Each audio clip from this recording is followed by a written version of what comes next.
If you work in quality control at a candy factory, you know strict safety regulations come with the job. It's why you partner with Grainger. Grainger helps you find the high-quality and compliant products your business needs to inspect, detect, and help correct issues. And the sweetest part is, everyone gets a product that's as safe to eat as it is delicious. Call 1-800-GRAINGER, click Grainger.com, or just stop by. Grainger, for the ones who get it done. Breaking down every game, every day in Major League Baseball, this is the Baseball Betting Show. Here is your host, Greg Peterson.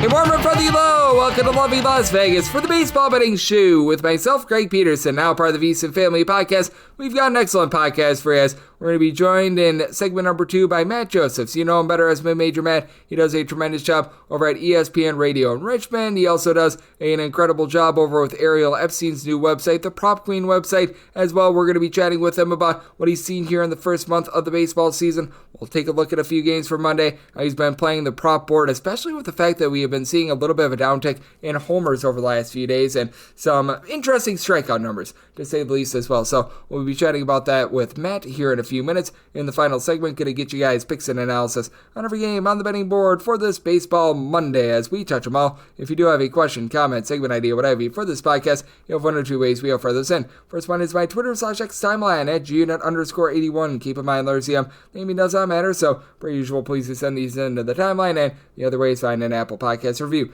If you rate this podcast 5 stars, it is very much appreciated. From there, you're able to fire in whatever you'd like to hear on this podcast via that 5-star review. Did not get in any Twitter/X questions today, but everything today is brought to you by Edge Boost. Over at Edge Boost, they do an incredible job of making sure that bettors are able to get access to all the funds that they need 24/7, 365. You earn cashback rewards when you use Edge Boost, and when you go to edgeboost.bet, utilize the promo code of Greg, G-R-E-G. That gives you a $1 match on your first deposit up to $25. Now let's take a look back at everything that we saw in baseball on Sunday. Try to find some trends and try to get to know these teams a little bit better. Games from yesterday is Greg buzzing about. Here is the rowdy recap. Some rough beats for those of you that were betting baseball on Sunday, including the New York Mets. At one point having a 99% win percentage, according to ESPN, when they got up 7-1 against the Washington Nationals, but they did not win this game. 8-7, they do fall, and this is a rare over for the New York Mets, by the way, as they've been one of your best under teams in all baseball. 9 overs, 18 unders, and a push. But for the New York Mets, Tyler McGill, relatively solid start, 3 runs allowed in 6 1/3 innings. Did allow a home run in this one to Jacob Cruz, his 4th home run of the campaign. And then you had a home run number 1 of the season out of the catcher, Riley Adams, late in this game to be able to make things very interesting. He goes deep off of Jose Buto, who gives up 3 runs in 2/3 of an inning. Oscar Barzobin at scoreless inning, but then Ryan Stanek spits a bit. 2 runs, 1 of which was earned, given up in the 9th inning as there was a Pete Alonso throwing error that cost the team the game. That was a little bit less than amazing, and for the Washington Nationals, also less than amazing. Mitchell Parker gave up 7 runs, 6 of which were earned in 5 innings, but from there, the bullpen was solid. Lucas Sims, Colin Boucher, both on the scoreless inning. Jorge Lopez, Jackson Rutledge, they combined for 2 scoreless innings to be able to get the job done out there for the Detroit Tigers. They certainly got the job done against the Baltimore Orioles. 7-0 the final, and for the Orioles, 10-17 start. Well, the Tigers are now 18-10, so shout out to them. And for the Orioles, they're dealing with a lot of injuries right now. They only had 2 guys in the lineup in terms of their Sunday game that left the game hitting above a 220. And for Dean Kramer, he continues to be not good. 5 runs allowed in 5 2/3 innings. From there, you did have 2 runs allowed in an inning by the young gun and Grant Wolfram. You had Cianel Perez giving out of the bullpen scoreless, Matt Bowman, a scoreless inning, and for Detroit, Derek Skubal was on it. 11 punch-outs, 6 scoreless innings. Sean Gunther, 2 scoreless innings. Kenta Maeda is able to clean up a scoreless inning of his own. For the LA Angels, they get blanked by the Minnesota Twins, so Twins looking to get a little bit more back online. 5-0 the final in this one as Jose Soriano, not a great start here. 4 runs, 3 of which weren't given up in 5 innings. From there, Ryan Zefrian gives up a run in an inning. Brock and Rolberg was able to end his scoreless inning along Jake Eater, and for the LA Angels, just absolutely nothing doing off of Mr. Joe Ryan. 7 scoreless innings, 11 punch-outs, and then Justin Topa, 2 scoreless innings to be able to polish out. Went off for the Boston Red Sox, and he certainly polished off the Cleveland Guardians. 13-3 the final in this one as for Ryan Bayo, solid start here. He does give up 3 runs over the course of 6 innings. For Nolan Jones, he gets his first home run of the campaign, but with the run support that he got, more than enough here. And then you had Liam Hendricks, Sean Newcomb, Garrett Woodlock, all on a scoreless inning. But for the Red Sox, trio of bombs in this one, Ceddanne Rafaela off of Joey Cantillo gets his second home run in the campaign. For Logan Allen, the starter, he gives one up to Rob Refsnyder, second home run season, and Rafael Devers off of Jacob Junis, fourth home run season for Junis. He does allow that home run in his inning of work. Logan Allen just not good here. 7 runs allowed in 4 1/3 innings from there. Paul Sewell gives up a run in 2/3 of an inning. Joey Cantillo goes for 2 innings, gives up 3 runs to a return, including a homer. And the backup catcher, Austin Hedges, he gives up a run in an inning, so not great there. And the Red Sox, they're back above 500, and a team that is certainly above 500 right now, that'd be the San Francisco Giants. 3-2, they're able to take it to the Texas Rangers. For the Rangers, by the way, 20 unders to 8 overs thus far this season. As for Texas, Jack Leiter, it was not long for this game. 4 walks allowed in 3 1/3 innings. Gave up just 2 runs on. The bullpen wasn't bad. You did have Luke Jackson in the 9th inning give up an unearned run, as there was a throwing error by, I believe, himself that costed them. So that was a little bit less than amazing. But Chris Martin, Robert Garcia both give you a pair of outs out of the bullpen scoreless.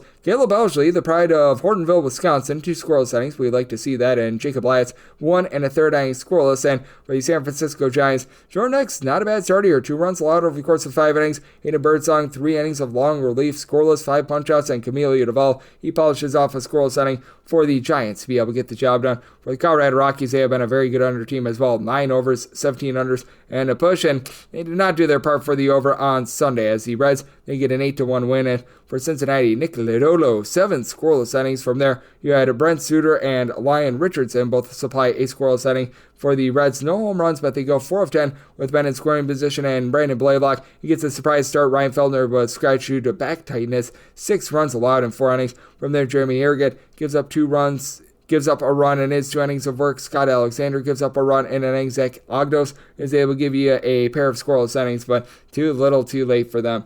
If you had the Brewers versus Cardinals game over, this was rough, as you had 7 runs up on the board in the top of the 4th inning. At the bottom of the 5th, you had already 8 runs, and it stays there. 7-1, the Brewers do get the job done, as Rose Quintana, he gives up just 1 run over the course of 5 innings. From there, the bullpen was great. Nick Mears, Grant Anderson combined for 3 scoreless innings. Jared Koenig, a scoreless inning of his own. And for St. Louis, Eric Fetty, Eric Fetty whopped, giving up 7 runs in 5 2/3 innings. I will say from there, you had Jojo Romero give you a pair of outs out of the bullpen scoreless. Matt Savanson, hopefully I said that correctly, 1 2/3 innings scoreless. John King, he was able to give you a scoreless inning as well. And for the St. Louis Cardinals, that injury to insult on that total. All of 11 with runners in scoring position. They leave 11 men on base and they score 1 run. So that was less than tremendous for them. The Royals have been the lowest scoring team in all of baseball thus far this season. 10 overs, 18 unders, and a push, and they could not get a lot generated against the Houston Astros. 7-3, the final. Hayden Brown had not allowed a earned run in 3 straight starts. Does give up 1 here in 6 innings, but still a really good start. Brian King gives up a run in an inning. Taylor Scott a run in an inning. Stephen Okert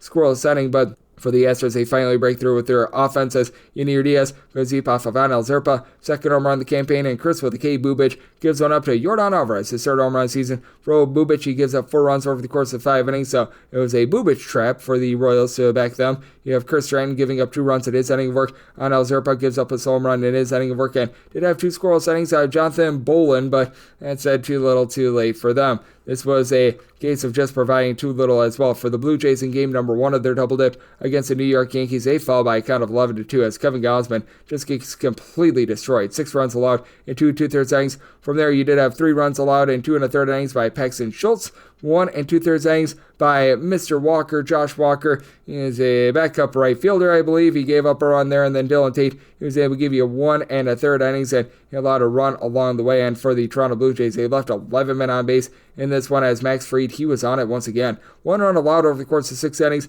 You had Tyler Madzik give up a run in his inning of work, and Yuri De Los Santos, he comes in, he's able to supply the team with 2 scoreless innings. In game number 2 of the double dip, the New York Yankees, they were able to take that one, as well as for the Toronto Blue Jays, you had Chris Bassett taking hook, line, and sinker in this one. He allows 4 runs in 5 2/3 innings, including a pair of bombs. Going deep for the New York Yankees, all rise for Aaron Judge, 8th home run season, and Trent Grisham, 7 home runs thus far this season. Clark Schmidt, he gives up a home run in his 5 innings of work, as it was Anthony Santander getting his 3rd home run in the campaign. But good on the New York Yankees out there, and very good on this team, the Tampa Bay Rays. for taking a pair from the San Diego Padres at home. The Padres had lost just one home game all season long, I believe, prior to the series, 4-2. The Rays are able to find a way to get the job done, as for San Diego, they've been a very good under team this year as well. 10 overs, 17 unders, and a push this far this season. And for the Padres, you did have Randy Vasquez give up 3 runs in 4 2/3 innings, including a home run. Going deep for the Tampa Bay Rays, Taylor Walls, who has been terrible at the plate, his first home run of the season. You did have from there a run given up in an inning by Robert Suarez, but Jeremiah Estrada, Jason Adam both led a scoreless inning. Adri Morejon for outside the bullpen scoreless. And for Zach Little, he did give up 2 runs early on in this game in the second and third innings, but settled down from there. 2 runs allowed in 5 innings, and then bullpen goes to work. Edwin Uceta, Mason Montgomery combined for 2 scoreless innings. Pete Fairbanks, Manuel Rodriguez, they both give you a scoreless inning apiece. If you, like me, had the Mariners on the run line, this one was rough. They were up by kind of 7-2 in the 6th inning against Miami Marlins, but Marlins do cover that run line, 7-6. The Seattle Mariners, they do get the outright win, and for Miami, you had Max Meyer just get completely lit up in this game. 5 runs allowed over the course of 4 innings, including a home run, as going deep for Seattle, Cal Raleigh, big dumper, his 10th home run of the season. He's the first in the big leagues at 10, and then J.P. Crawford out of Ronnie Enriquez. He gets home run number 2 of the campaign. Enriquez gives up 2 runs in his inning of work. He did have from there a scoreless inning of Tyler Phillips, and Lou Albert Arias was able to give you 2 scoreless innings as well. And for the Miami Marlins, pair of home runs out of a unlikely sources. They've had this guy come up to the big leagues in Augustin Ramirez, and he has been tremendous. Home runs number 2 and 3 of the campaign, as he did go deep off of one of the bullpen pieces, and Colin Sider, who gave up a home run in his inning of work, and Logan Evans in his MLB debut gave up the other home run, giving up just 2 runs in 5 innings. He actually looked solid here. Gabe Spire, along with Andres Munoz, both on his scoreless inning, but Trent Thornton does give up 3 runs over the course of his inning of work. And for Miami, you also had Connor Norby go deep off of Trent Thornton, his first home run of the campaign out there. For the LA Dodgers, they continue to be able to cover run lines 9-2. They take it to the Pittsburgh Pirates as the Pirates walk the plank with Bailey Falter living up to his name. 7 runs, 5 of which were earned in 4 1/3 innings, including a home run. Going deep for the LA Dodgers in this one, you had Teoscar Hernandez get his 8th home run season, and Andy Paz, 5th home run season. That comes off of Kyle Nicholas, who gives up 2 runs in 1 1/3 innings. Colin Olderman for outside the bullpen scoreless. Chase Shogert, he's able to lend a scoreless inning, and for the Pirates, their 2 runs were solo home runs off of Tyler Glasnow, as he had Emmanuel Valdez get his 2nd home run of the campaign, and Drew McClutchin, his 3rd home run season for Glasnow, gives up those 2 home runs, and then he leaves the game as a little bit of precaution. From there, the LA Dodgers did a nice job mixing and matching in the bullpen, as Ben Casprias give you 3 2/3 innings scoreless. Yandres Gomez supplies 3 scoreless innings. Alex Vesia, Luis Garcia, they both give you a pair of outside the bullpen scoreless to be able to piecemeal that one together. For the Chicago White Sox, good news is they're covering run lines. The bad news is they're not winning a lot of games. They're 7-21 this season, 3-2. The Oakland A's do find a way to get the job done, and for the Chicago White Sox, to the credit of themselves, they were able to cover every single run line in the series against the the Sacramento A's, so I'm good on them, and I believe that they have now lost 5 games as far this season by 1 run, actually 6 runs, I believe, this season by 1 run, so they've been close in some of these games, but they did have to utilize an opener for Davis Martin, who, coming in off of the opener, 6 scoreless innings, and the White Sox have been using a lot of openers. Brandon Eisert, as the opener, did give up a run in his inning of work, but from there you did have Stephen Wilson, Cam Bouger, both on his scoreless inning, and then you had Jordan Leisure give up 2 runs, one of which was earned in the 10th inning, as it was a Luis Urias home run that was able to be the walk-off in this one, his 4th of the campaign. It's Oswaldo Vito. He had a nice start in this one as well. 5 1/3 innings, allows a home run, as it was a solo job by Joshua Palacios, first home run season. From there, the A's were able to do a great job with their bullpen. Grant Holman gives up an unearned run in the 10th inning, but Mason Miller, Tyler Ferguson, Justin Cerner all on a scoreless inning, and TJ McFarland was able to give you a pair of outs out of the bullpen scoreless as well. For the Arizona Diamondbacks, they have been your top scoring team in all baseball since the beginning of the 2024 campaign, and they bashed in the Atlanta Braves just by a count of 6-4. Spencer Schwellenbach, 4 runs, 3 of which were earned, given up in 6 innings, including a home run to Geraldo Perdomo, 4th home run season. Brandon Pfaadt battled through 6 innings, giving up 3 runs, 2 of which were earned. Justin Martinez does give up a run in the 9th inning, but holds it down. Shelby Miller, Ryan Thompson, they both on the scoreless inning, and for the Atlanta Braves, Aaron Bummer lived up to that name. 2 runs allowed in 2/3 of an inning. Rafael Montero out of the bullpen scoreless, and you did have a scoreless inning out of Davis Daniel to be able to hold down the fort for the Atlanta Braves, but that was a little bit too little too late, and for the Arizona Diamondbacks, another nice quality win for them. Now, I am doing this as Sunday Night Baseball is raging on between the Cubs and the Philadelphia Phillies, so I don't have anything for you there, but if you're looking trend-wise at what we're getting in Major League Baseball right now with Sunday Night Baseball pending, you do have yourself a very good ordeal here for unders thus far this season, as the under rate in Major League Baseball over the last 7 days has been ticking very much northward. With that still pending, it's at 51 unders at 38 overs, so 57.3% hit rate to the under in this time span. For favorites, they've been doing a very superb job on the money line for the season overall, but we've seen that dry up in the last 7 days at 51 and 39 overall. If you're looking for the season, it's sitting at more like 61% favorites, 252 and 162 on the money line. Meanwhile, the under overall for the season hitting at about a 52.3% rate, 206 unders to 188 overs. So that's what we're seeing in Major League Baseball right now, and that's what we're all getting trend-wise. Coming up next, about if we do talk with our good friend Matt Joseph, aka Major Matt, right here on the Baseball Betting Show. Myself, Greg Peterson, now part of the VSiN Family Podcast. For the ones who get it done, the most important part is the one you need now. And the best partner is the one who can deliver.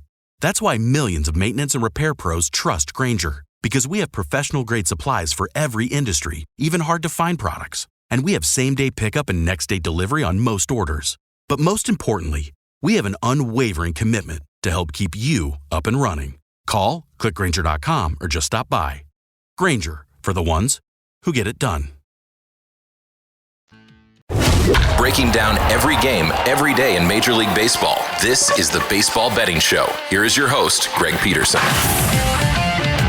And we're back here in lovely Las Vegas for the Baseball Betting Show with myself, Greg Peterson, now part of the VSiN Family Podcast. And it's always great to be joined by this man, as we've got Matt Josephs, aka Mid-Major Matt, aboard. He does a tremendous job over at ESPN Radio out in Richmond. He's doing a great job with Ariel Epstein over on the Prop Queen website, and so much more. You're able to find him on Twitter/X at Mid-Major Matt, all together. And Matt, great to get you aboard. Thank you. No problem. Thanks for having me. Thank you for joining me, Matt. And Matt, we're now at that 1 month marker of the season. As a matter of fact, I think we're pretty much at 30 days through the start of the MLB regular season. Just what have been a few takeaways for you this season? Because it has been, for me, one where I've been noticing the favorites have been doing really well this season, but I think that you'd agree with this in terms of prop market, in terms of some of the strikeout numbers, the home run props, what have you. There's been a lot of inconsistency this season. I've been noticing that there's a lot of bad pitchers in these rotations. I mean, if we're still employing guys like Charlie Morton and my guy Cal Quantrill and some of these other guys, Bailey Falter, like, it's very interesting because by now you would think some of these teams, especially somebody like the Orioles, who have a lot at stake and don't want to get too far out in the division, you wonder why a guy like Charlie Morton continues to go out there every couple of days. So that certainly sticks out. I mean, we're going to talk about a game probably with Patrick Corbin pitching on Monday. So the level of starting pitching in this league, don't get me wrong, there are certainly a lot of very good pitchers, but there are certainly a lot of bad pitchers in this sport as well. Oh, absolutely. And how about if we do touch upon that game between the Texas Rangers and the Sacramento A's? Because I don't necessarily think that JP Sears is a whole lot better either. Right now, this is like a pick'em game. The total is 9.5. What do you make out of a situation like this where the A's have been able to do a tremendous job with their offense? Their pitching has really let them down. And for the Texas Rangers, they've been the best under team in all baseball, despite having Patrick Corbin in that rotation. Yeah, and JP Sears is a guy that I'm definitely not willing to get too involved with. This seems like a game where, you're getting two teams that have just seen each other. JP Sears faced them on the 23rd, and Corbin did so around that same time as well. And, I'm not exactly interested in either team in terms of one side or another. I think might be interested in the over. Now, of course, you might be more interested in taking the over in Sacramento with the A's outside in that ballpark and things like that. But what is Patrick Corbin going to show on Monday that he didn't show last Tuesday? And so, it's one of those situations where I don't love playing a lot of stuff in the back-to-back situation when pitchers face each other for the second time, but I'm looking at a guy like Patrick Corbin who has the stuff that he has. What is he going to show in round two that he didn't show in round one? You assume the A's will get some better swings at him. You assume the Rangers will have better swings on JP Sears. This one could see a lot of base runners. Yeah, I am not doubting that, and it's been very interesting to look at this A's bullpen because guys not named Mason Miller have been having a little bit of a rough go of it, as well as Matt Josephs, aka Mid-Major Matt. He's joining me right here on the Baseball Betting Show. And how do you take a look at some of these teams with regards to their strikeout numbers as well? Because I've been noticing that a lot of the teams have been very trustworthy in terms of not striking out a ton. We've seen a complete reversal for them, and some of the teams have been just very much free swinging. Some of the teams have just been awful at the plate in terms of being able to put bat to ball over the last few seasons. We've seen them be much better this year as well. I was stunned that we were able to get a 6.5 on Scooble on Sunday. The Baltimore Orioles are 8-1 to the over against lefties and are averaging almost 8 strikeouts per game against them. I mean, Andrew Abbott had 11 strikeouts. That was in Baltimore. And so to see a 6.5 with a guy like Scooble coming off a doubleheader, I was very happy to take advantage of that one. But left-handers against the Orioles are a very profitable thing. As I said, 8-1 to the over. The Angels right now, they have had one K-prop under since April 11th. It was Pablo Lopez who went under a 6.5. And so if he had gotten a normal number, that would have been over too. So the Angels are in one of these stretches where they are striking out a ton, which is funny because the first kind of part of the season, they were actually a K-prop under team. And it just kind of shows you that there's a lot of things that are streaky. Last year, there were times where the Cubs would swing at everything, strike out a ton and be overs. And then there were times where they were an under team and it seemed like it was kind of streaky. So certainly if you're looking at these teams, when you see a squad that's not striking out a lot and doing so over a bunch of games, that's an actual trend. It is very streaky to be contact based. Yep, and it is very interesting to take a look at some of these teams in general. Like the Nationals have always been a team that has been able to put bat to ball, but hasn't necessarily generated a lot of hard contact. They've been striking out a lot more this season. The Cleveland Guardians are always one of those interesting teams as well. And we are going to have the Cleveland Guardians in action against the Minnesota Twins on Monday. And I want to get your thoughts here on a spot where Cleveland's about a -110, -115 favorite, total of 8 between Bailey Ober and Gavin Williams. And they're just two really interesting pitchers because I almost feel like they're opposites. Williams always does a good job of mitigating hard contact, but he gives up a lot of walks. Bailey Ober, a really good command pitcher, but when he gives up contact, he gives up hard contact. And I want to get your thoughts here because I do think that in this battle of opposites, it makes it very intriguing for this matchup. Well, and when you look at Williams, his 2 best starts were at home. He went 5 innings, gave up 1 run and 3 hits against the White Sox, had 7 strikeouts. That was at home. And then his last time out against the Yankees at home, he had 8 strikeouts in the 6th and the 3rd innings. And clearly he's a guy that's not as good on the road, getting rocked in Baltimore, getting rocked in LA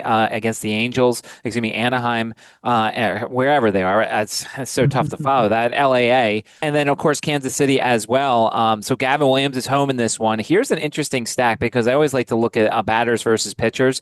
Now, granted, you can't use this as your sole factor, but it is really interesting. Ramirez is 6 for 19 with a home run against Ober in his career. The rest of the Guardians hitters are 2 for 50 with 19 strikeouts against the starting pitcher for Minnesota. So I feel like Cleveland's offense could certainly struggle a little bit. It's one of these offenses, there's certain offenses I like to play hits allowed overs with, the Yankees, the Dodgers, and things like that. The Guardians are not one of those teams, so I could certainly see them struggling. Gavin's better at home. I would lean to the Guardians in this situation. Yeah, with the Cleveland Guardians as well. Even though the bullpen has been a little bit more shaky with Emmanuel Clase and company, I still have a lot more faith in them than the Minnesota Twins. And recognize that the Twins were able to get a few wins over the weekend, but that said, have they been one of your biggest disappointments this season? Because I didn't understand as much of the love for the Minnesota Twins coming into the season as a lot of people, and I feel like there's a lot of people surprised by how they started off this year, but I just take a look at this Twins team, and I feel like they just were flat out overvalued to begin the season. Now we're starting to see some market correction. Yeah, I've never been a big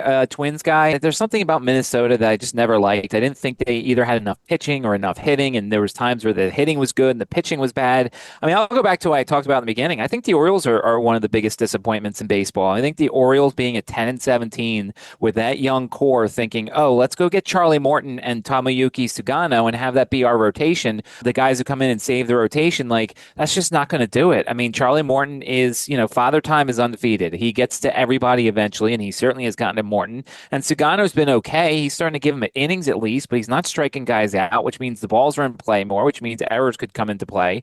And so a team that has such good young players that eventually they're going to have to sign. And are they willing to sign all those guys? And if they're willing to sign all those guys, are they going to have money to fix this rotation? So I really think Baltimore missed out this offseason in adding a good pitcher or two or keeping Corbin Burns and adding to this really good core that they have. Yep, I'm in total agreement with you there. And it's looking like we should get Sugano for the Orioles on Monday. It's still listed as TBD on the betting board, but I know there are some places that have already listed the Orioles as like an even money price against the New York Yankees, and we'll warn Warren, and I do want to get your thoughts here because Will Warren is a guy that I just typically am not willing to back in general, but that said, if you give me Warren against Sugano, I would be willing to make the Yankees a favorite, and that's a pitching matchup where I don't know if I want any positivity from either of those pitchers in this matchup. And certainly you throw into the fact that the Yankees are coming off a doubleheader, so you certainly want to pay attention to bullpen usage for that second game that we're kind of talking about during that game. And then you also want to kind of make sure the lineups are okay. You know, somebody may sit after playing both games in the doubleheader, and maybe that gives you a slightly different Yankees lineup than you would have had if it was normally played on a Monday. So that's something I certainly want to take advantage of, and usually I try to, but man, Sugano just doesn't strike anybody out. And I know the Yankees strike out a ton, and I know that there's a chance that we might see some bench guys in this game,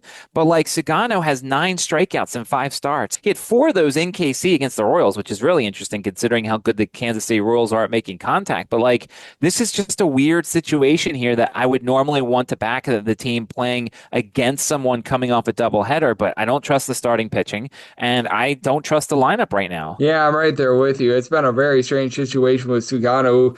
He was a pitcher contact guy out there in Japan as well, so I'm not surprised that he hasn't been able to get a lot of strikeouts. I would still expect more than 2 strikeouts per start, though, because that's exactly what he's been doing this far this season. As Matt Josephs, aka Mid-Major Matt, is joining me right here on the Baseball Betting Show. And what do we make out of the New York Mets at this point? Because it feels like every single one of their starting pitchers has just found it this year. Griffin Canning was a nice fade last year with the LA Angels. He's been rock solid. Now his team is about a minus 155 or so favorite against the Washington Nationals and a total of 9.5. And I know that the Nationals are a team that you follow very closely in terms of their K-props over the last few seasons. Any way that you're going to be looking to play this Nationals versus Mets game during the afternoon on Monday? You know, one sportsbook has already put the K-props out for both. Canning is 4.5. Trevor Williams is 3.5. You'll never catch me playing Trevor Williams. That's just something I can't do because I don't think he's very good. I do like the fact that we have Trevor Williams and we're getting a Mets team who is guaranteed 9 at-bats. This might be a situation that I will look at the over. Now, certainly I want to take a look at both lineups for this game because both teams will be traveling. Coming after this one, the Nats are going to Philadelphia to begin a series with the Phillies, and the Mets are going back home to play the Arizona Diamondbacks. So sometimes on these getaway games and these wraparound series, you see an odd lineup on Monday.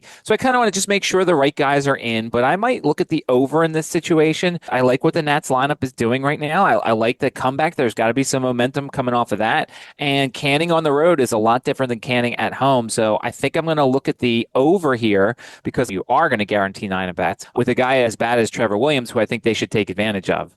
Yep, I think that they should be able to take advantage of him as well. And both of these teams are out there in the National League East. And I know that you're a little bit of a Phillies guy. And for the Philadelphia Phillies, we are not going to be seeing them in action on Monday. But what do you just make out of the division as a whole? Because for the Philadelphia Phillies, they entered into yesterday, struggling on the road, playing really well at home, though. And for the Atlanta Braves, obviously, it's been a massive disappointment for them thus far this season. But what do you make out of the entirety of this NL East, where the New York Mets have really been head and shoulders the top team thus far here a month through the season? This is the moment to bet on the Braves to win the division. I've already put a little bit of a bet down on the Braves to win the division. I think, don't forget, Ronald Acuna Jr. is going to come back at some point. I really like this rotation, although Schwellenbach hasn't been as good as I thought he was going to be entering the season, but their rotation is very solid. Their bullpen is very solid. Their lineup will get better. It certainly will once you put Acuna in there and then you take some pressure off of certain guys. I think now is the time. If you believe in them, I believe in them. And if you don't believe in them, then certainly don't take it. But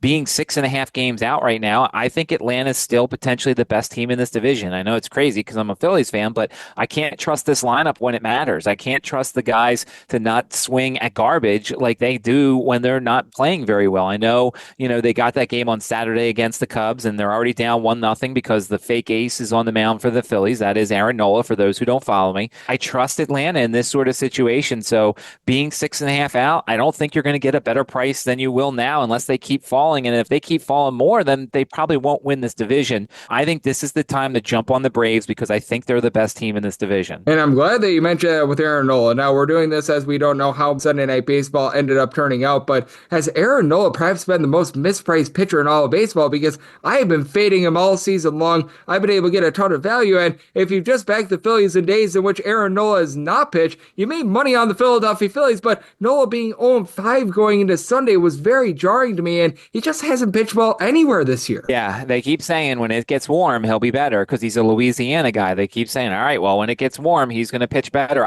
If I've read correctly, his velocity's down on certain pitches. He's leaving too much over the middle of the plate. We've kind of also gone back to the time, and I know I've talked about this on your podcast before, probably years ago, when the Phillies are up and they go to the bullpen, it is a perfect time for a live bet, either run line or money line on the other team, because the Phillies bullpen has been hemorrhaging runs so far this season. So you almost want the Phillies to get up 3 or 4 runs and then have that bullpen to come in, because you know that game's going to get closer. So we're back to it after a couple of years off. Yep, you have mentioned that on this podcast a few times. I remember it very well. And Orion Kirkring has had a little bit of a rough start to the season. Guys like Joe Ross, Jose Ruiz, these are guys that you really can't trust in. And I mean, Jordan Romano, man, that guy has not been good, to say the least, this far this season. So I'm right there with you there. And Matt, I know you're doing a tremendous job gauging this game of baseball. You do a great job on all forms of college sports, college football, college basketball as well. So let the good people at home know it's all on tap for you and how people can follow along on social media and other platforms. Yeah, make sure to check me out at Mid-Major Matt. I do the podcast with Ariel Epstein on Mondays and Fridays for the most part, and we go over the K-props and kind of my plays for the day, and check out her website because she's doing a lot of good things. And,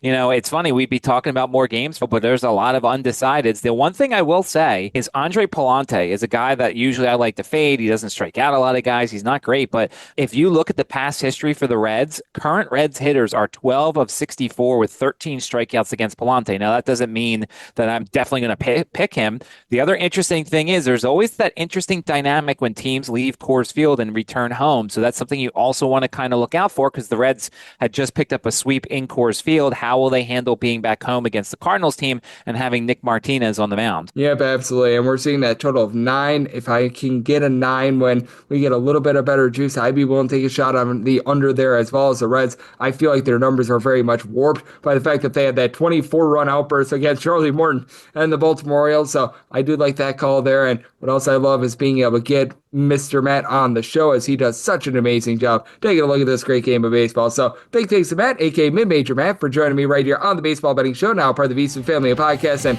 coming up next, it is that time of the podcast. I'll give you picks and analysis on every game on the betting board for this Baseball Monday as we touch them all.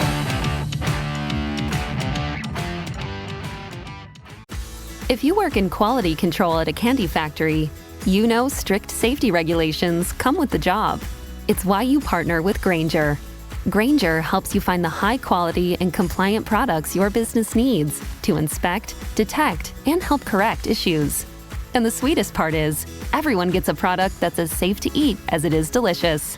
Call 1-800-GRAINGER, click Grainger.com, or just stop by. Grainger, for the ones who get it done.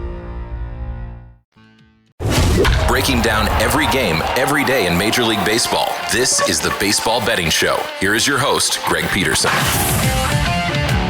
And we're back here in lovely Las Vegas for the Baseball Betting Show with myself, Greg Peterson, now part of the VSiN family podcast.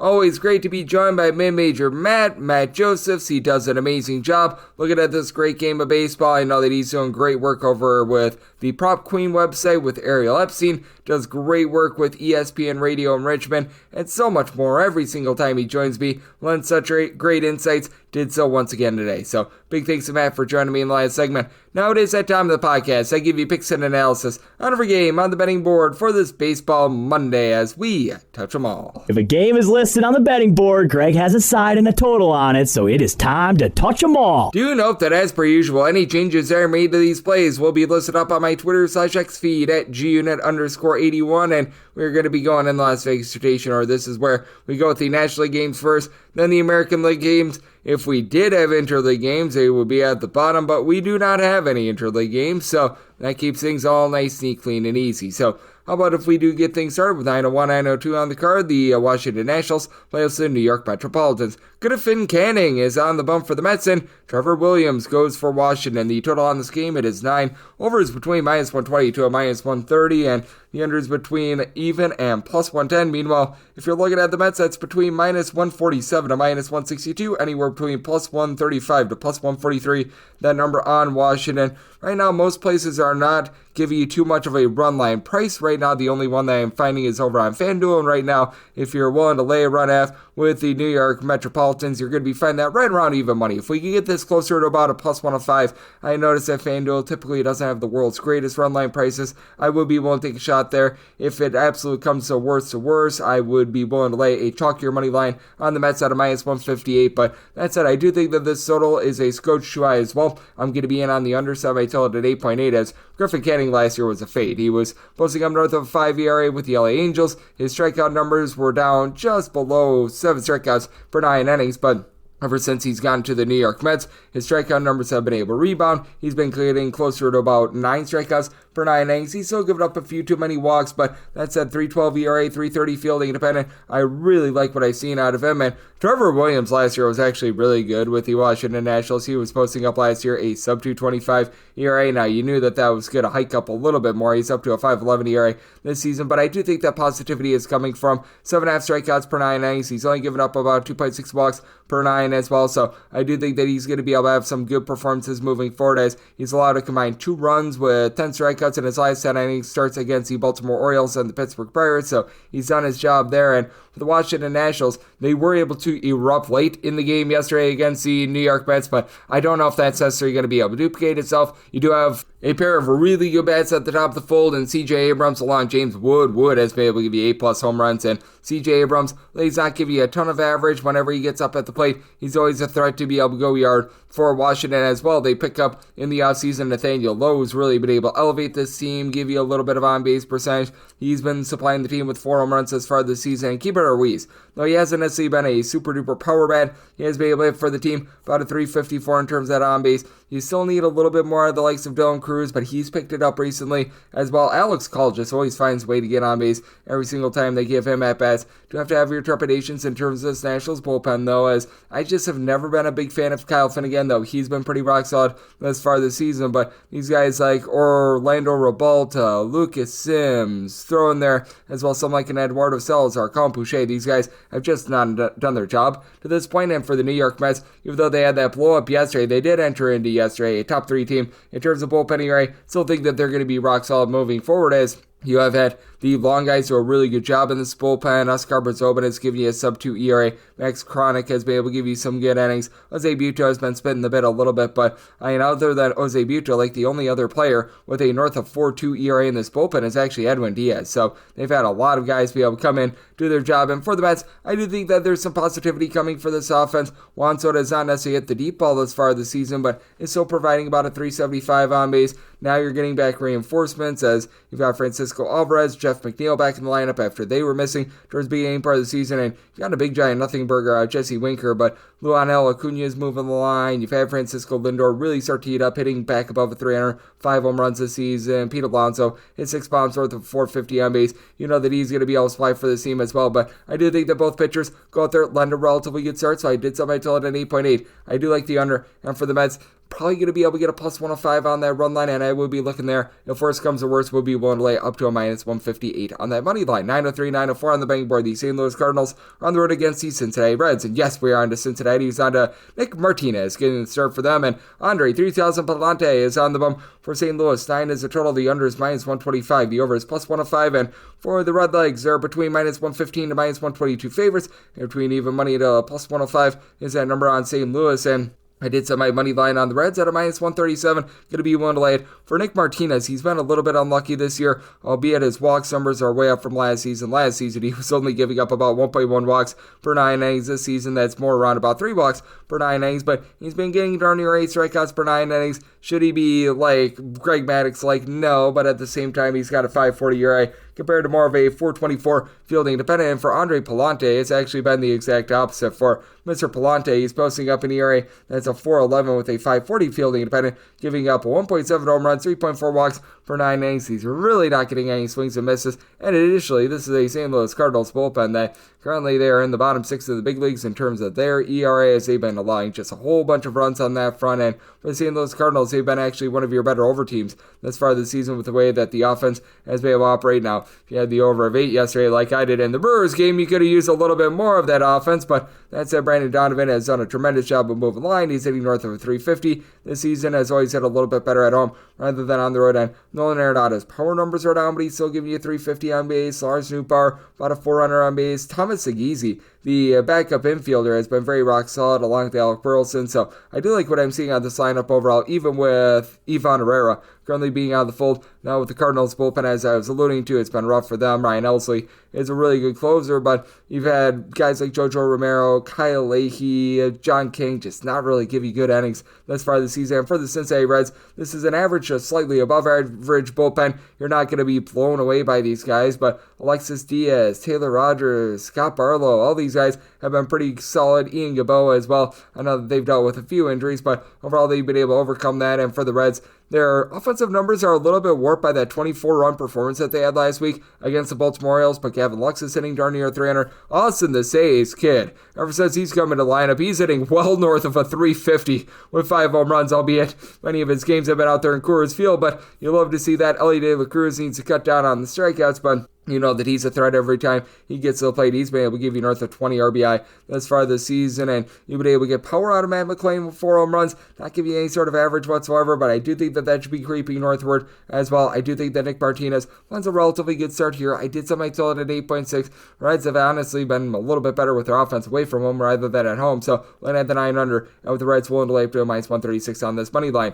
Now we've got a few tricky games. As 9-5, 9-6 on the betting board. It is the Colorado Rockies, and they're going to be playing OC Atlanta Braves. Right now, the betting board reads to be determined versus to be determined, so they didn't do us many favors there. This game is presently off the board, and when I was last checking CBS Sports, ESPN, all those major places, you were seeing a projected matchup of Bryce Elder going for the Atlanta Braves, and I was also seeing for the Rockies, Ryan Feltner. So if you do indeed get Elder versus Feltner, we'll be willing to lay up to a minus 150 on the Braves money line. We'll be going up to a minus 112 on that run line. Would need at least plus 152 to take a shot on that Rockies money line. And then made my total 10.6 to where a 10.5 or less in on the over 11 or higher to the under. Ryan Feltner has actually not been too bad thus far this season. So if you don't get Ryan Feltner, that's honestly the biggest downgrade because Bryce Elder is not good.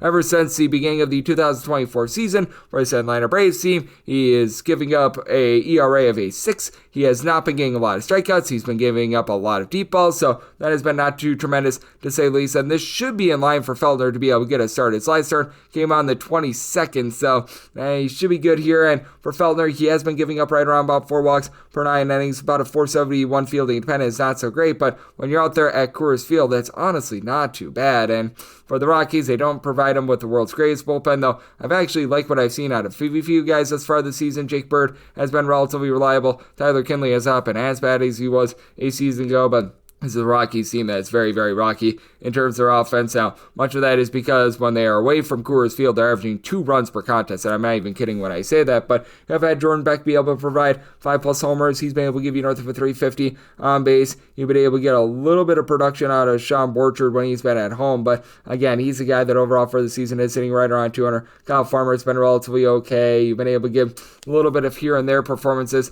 out of some of the veterans like Ryan McMahon, but they're dealing with a few injuries as well. Currently on the injured list for the team, you've got Mr. Ezekiel Tovar out. Dario Estrada, someone that they were banking on, he's hurt, and Chris Bryant has been a big giant waste of money. Meanwhile, for the Atlanta Braves, the offense is starting to get online, as I still have my question marks with a few guys towards the bottom of the fold, like Nick Allen at the shortstop spot, Eli White. Guys like this are not necessarily too amazing. That said, you have been able to have a guy in Sean Murphy do a nice job of supplying the boom, not giving you too much batting average whatsoever, but entered into yesterday with 7 home runs. Marcell Ozuna has given you well north of a 400 on base. He's been able to hit for some relatively good power. Austin Riley has been able to give you 6+ home runs. He's starting to move the line as well. So you've got some encouraging signs there. Alex Verdugo, since coming into the lineup, hitting above a 300. And for the Atlanta Braves, they were able to save quite a bit of their bullpen with Spencer Schwallenbach yesterday, being able to give you 6 innings. You've had Desmond Hernandez come up very big in this bullpen thus far. You do lose AJ Minter, though, in the offseason, and Aaron Bummer, he was used up yesterday. He hasn't necessarily been too great for this bullpen. Closer Horacio Iglesias is one of the better ones out there in the big leagues, but Angel De Los Santos has had his issues as well. So it's an interesting circumstance with the Braves. If it is Elder versus Feltner, we'll lay up to a minus 150 on that money line, up to a minus 112 on that run line, then setting my total to where a 10.5 or less, and on the over 11 or higher to the under, will be willing to take at least a plus 152 on that Rockies money line. 9-7, 9-8 on the betting board. It is the Fish, the Miami Marlins on the road against the LA Dodgers. Right now, this one reads to be determined versus to be determined. So thanks for not helping us out on that one. Though right now, if you're looking at ESPN, CBS Sports, what have you, they have Dustin May listed for the LA Dodgers and Mr. Edward Cabrera listed for the Miami Marlins. And I know that FanDuel actually has an initial money line price of -$3 on the Dodgers on the money line, -140 on that run line, and total of 8.5 over at a -105, and the under at a -115. And if we do indeed get that pitching matchup, if we could get like a -135 on the run line, I'd be looking there. I set the Marlins at a +264. It's just really hard to be able to back this team now. Good news is they were able to get some runs late yesterday against the Seattle Mariners, so I guess that's a little bit of upside for them. And for this Miami Marlins team, it is very much a team that's looking to play station-to-station baseball. Xavier Edwards has been able to do a really nice job of being able to find a way to move the line, get on base, so that's been encouraging for this team. He's been a guy that's been giving you about a 350 on base and hit for a cycle last season, and all of a sudden you've got hitting right around about a 500 Agustin Ramirez. I recognize that it's a very small sample size, but he's actually looked really good for the team, so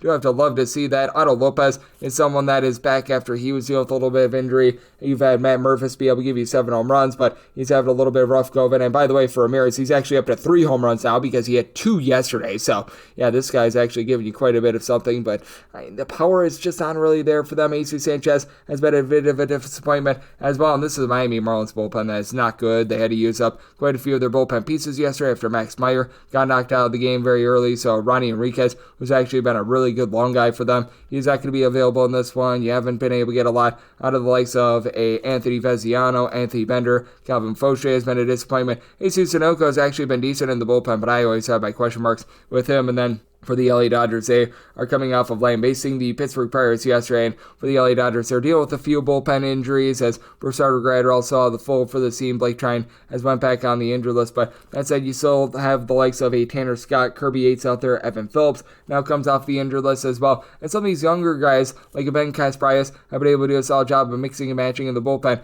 And for the Dodgers, they're one of the best offensive teams in all of baseball, despite the fact that Max Muncy is continuing to hit below the Mendoza line of 200. You haven't gotten anything out of him whatsoever. Mookie Betts, Shohei Ohtani, and you know what you're going to be able to get out of these guys. But I do think that for the LA Dodgers, the fact that you've been able to get as much production as you have of Teoscar Hernandez over the last 2 seasons, that's rock solid. Even a guy like a Kike Hernandez, who's not giving you anything in terms of on-base percentage or batting average, he's still been able to give you quite a bit of power as well. And I do think that the LA Dodgers do find a way to be able to get to this Miami Marlins team. And I do think that for Dustin May, he should be able to get more swings and misses as the season goes along. I mean, he throws a really nice fastball, but he's not even been able to get about 8 strikeouts per 9 innings. He's been trying to work his way back after he's had multiple major surgeries over the last few seasons. Missed the entirety of the 2024 campaign as a result of 3.5 walks per 9 innings. Has been a little bit jarring, but has done a great job keeping the ball in the yard, giving up just 1 home run over the course of 22 innings, and throughout his career has always been good at being able to keep the ball in the yard as well. So I do think that for Dustin May,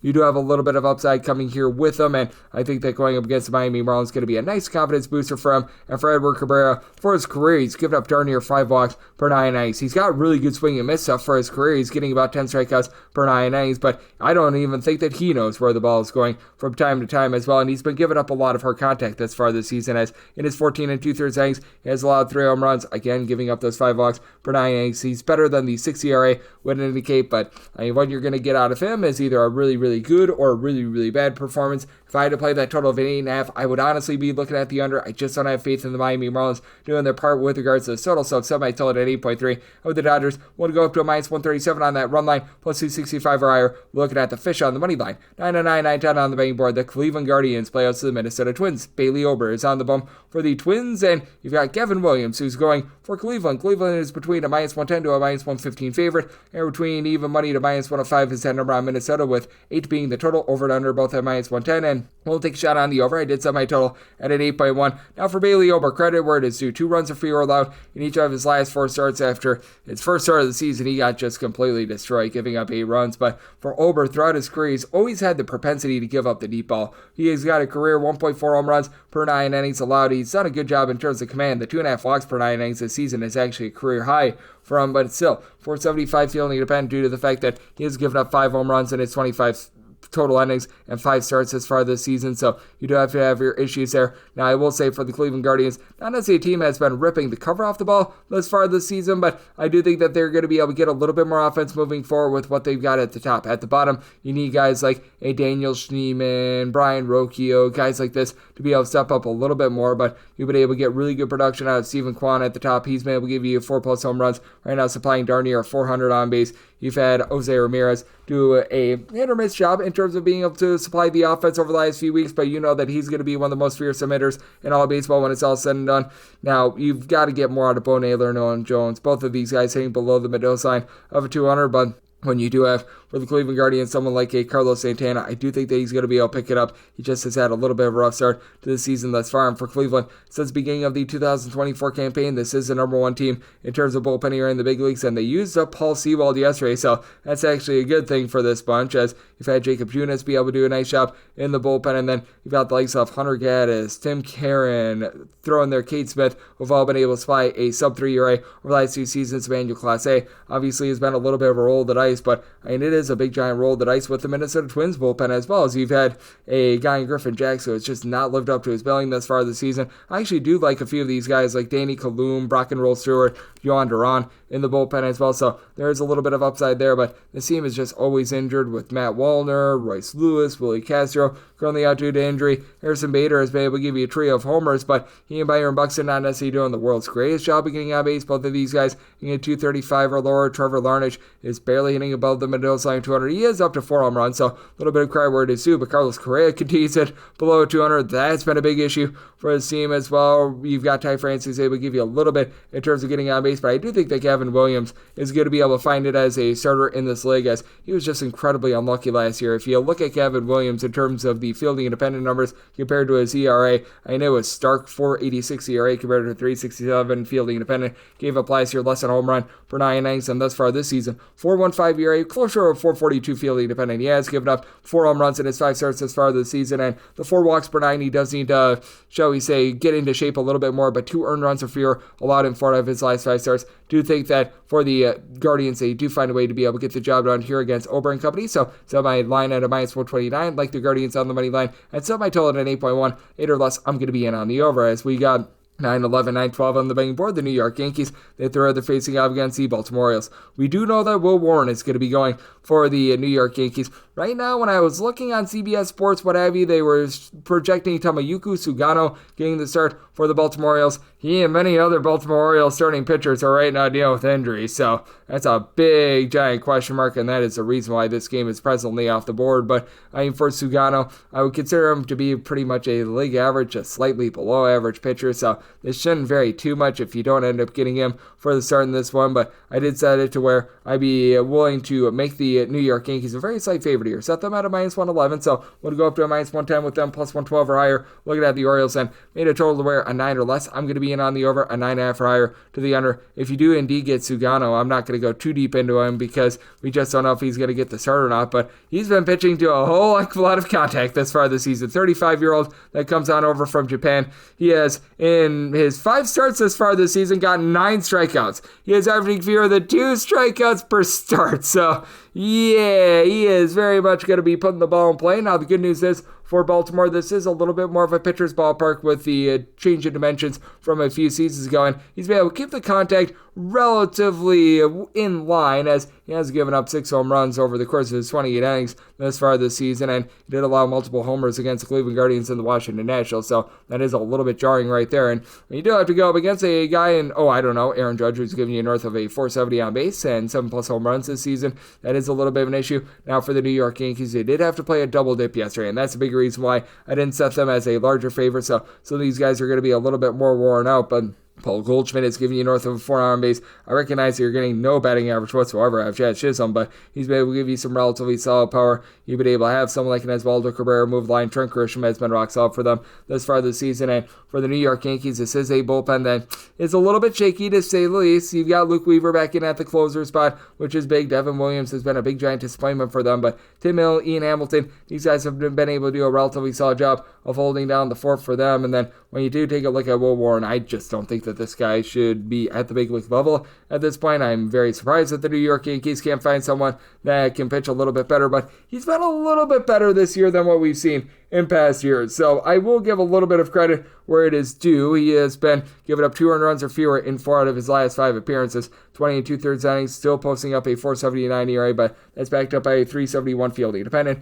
as he has given up only about 1 home run per 9 innings, still has given up about 4.5 walks per 9, and for the Baltimore Orioles, it just feels like things aren't necessarily right for this team. I wish I could put it any other way, but you've had Gunnar Henderson deal with injury, so that's been a big giant issue for them. Adley Rutschman, he's currently dealing with a little bit of ailment along Jordan Westberg, but neither of these guys have been able to move the line in general, and Cedric Mullins is dealing with a little bit of an injury as well, so that's something that you do want to take note of, because for Mullins, he's been able to give you 6 home runs, he's been able to supply the team with north of 4 on base, he's been one of the best hitters for them all season long, as yesterday, if you looked at the starting lineup, only one guy left the game hitting above a 233, that would be Ramon Urias, who's been able to give you a little bit of power north of a 380 on base, but Ramon Laureano, Ryan Mountcastle, guys like this are just not stepping up for the team. And for the Orioles, if you can get into Yunior Cano, Felix Bautista in that bullpen, these guys have been very rock solid, but like for Brian Baker, they had to utilize Keegan Aiken for a relatively lengthy open a few days ago as well. That's a bit of an issue, and this is an Orioles team that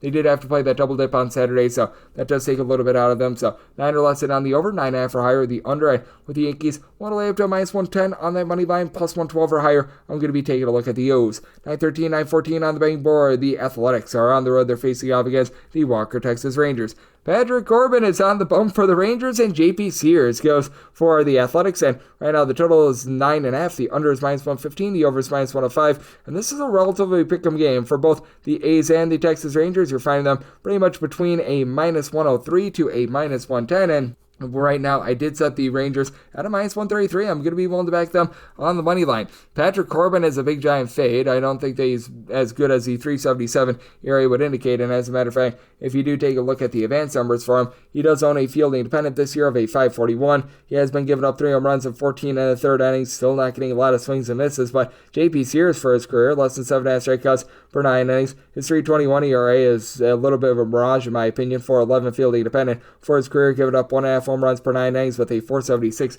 fielding independent. This has been an A's bullpen that hasn't been that great this season, especially with Michael Towns being on the injured list. Now, if you find a way to be able to get the ball to Mason Miller is one of the best closers that you're going to find in all of baseball, but the problem is being able to get the ball there, as you've got someone like a Tyler Ferguson who's been posting up well north of 5 ERA. You've not been able to get a lot of production out of these guys like a Noah Murdoch and company. The bullpen has been very, very shaky, to say the least. You've got Grant Holman, who's actually been able to do a solid job as a little bit more of a long guy, but that's at Anel Perdomo is posting up well north of 5 ERA as well. And for the Texas Rangers, I can't say that I'm necessarily super duper bullish on this bullpen, but it's better than what you've been able to get out of the Athletics, that's for sure, as you've had Mark Church actually be able to give you a few relatively solid appearances. Luke Jackson has been able to do a solid job thus far this season as well. Robert Garcia is not a guy that I have a lot of faith in, but so far so good out of him as well. So very interesting ordeals there with the Rangers. And what has really been ailing the Rangers is the fact that this is a bottom 6 team in the big leagues in terms of runs per game. You've got Corey Seager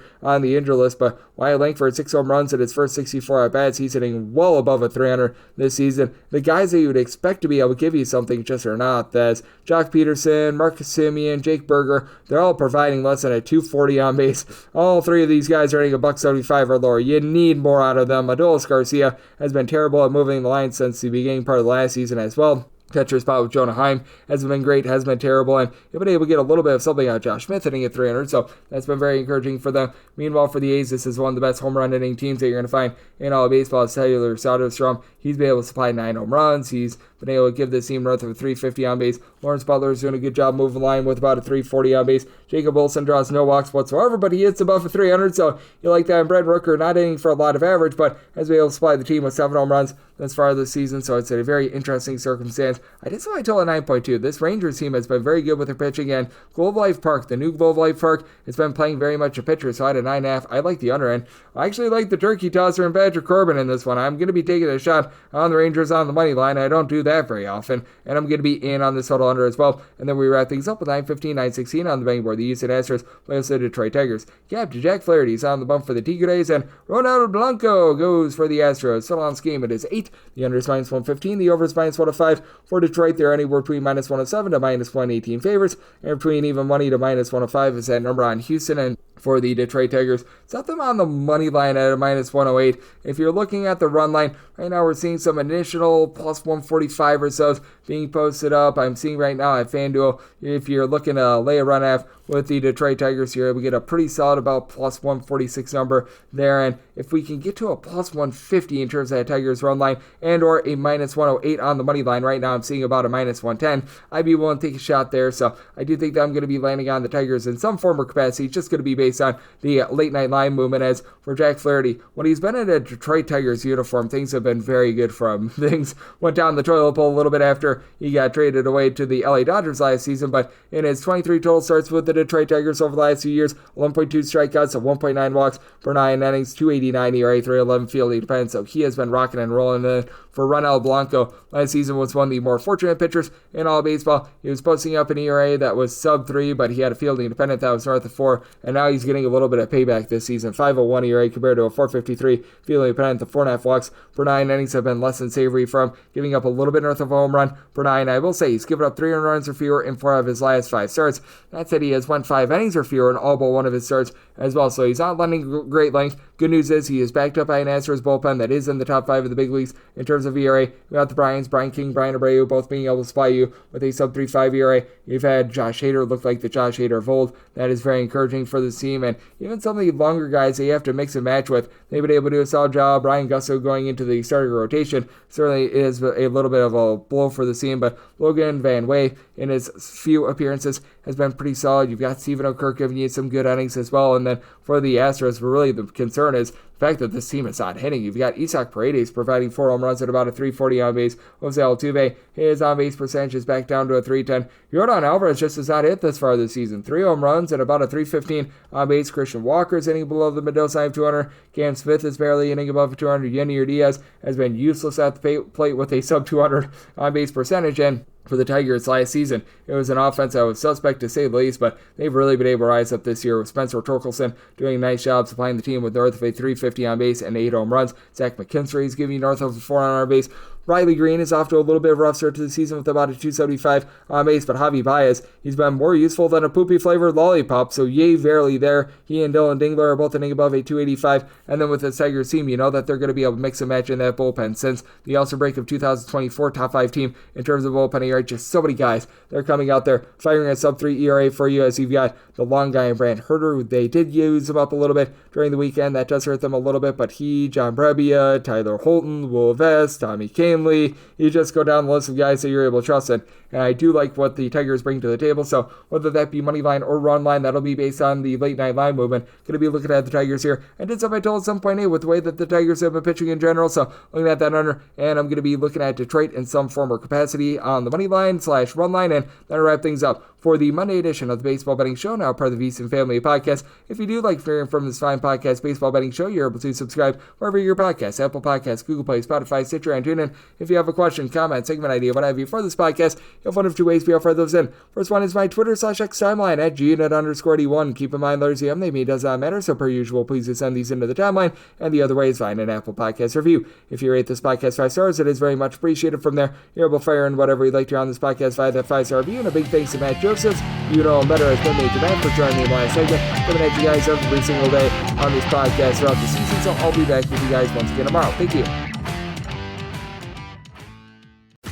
If you work in quality control at a candy factory, you know strict safety regulations come with the job. It's why you partner with Grainger. Grainger helps you find the high quality and compliant products your business needs to inspect, detect, and help correct issues. And the sweetest part is, everyone gets a product that's as safe to eat as it is delicious. Call 1-800-GRAINGER, click Grainger.com, or just stop by. Grainger, for the ones who get it done.